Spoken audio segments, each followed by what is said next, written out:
Hey, verstrahlt. Schon eine lustige Scheiße, die du da abgezogen hast, mir was an die Pinnwand zu posten. Naja, jeder gute Scheiß rächt sich. Also, genieß es.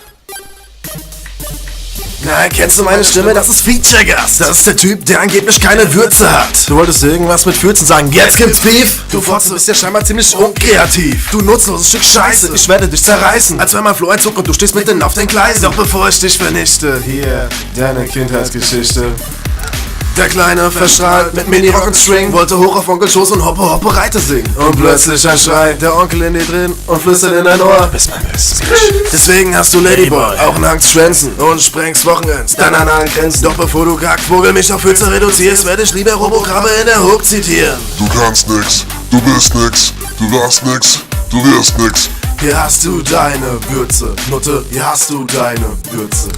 Du kannst nix, du bist nix, du warst nix, du wirst nix. Hier hast du deine Würze, Nutte, hier hast du deine Würze.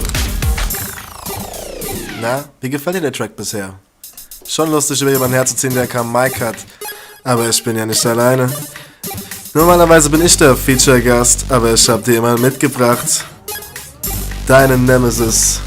Du Bitch. Na, kennst du meine Stimme? Das ist Robo zu der Krabbe. Du machst da Mr. Bean, der du Spasti hältst die Klappe. Und du hast eine große Nase, so wie Barbara Streisand. Und tust so, als wär's ein Schwanz, wenn du bei irgendeiner Frau pennst. Ey, ich werd jetzt von mir selbst zitiert, damit du es kapierst. Hier, die gleiche Hook von mir. Du kannst nix, du bist nix, du warst nix, du wirst nix. Hier hast du deine Würze, Nutte, hier hast du deine Würze. Du kannst nix, du bist nix, du warst nix, du wirst nix. Hier hast du deine Würze, Nutte, hier hast du deine Würze.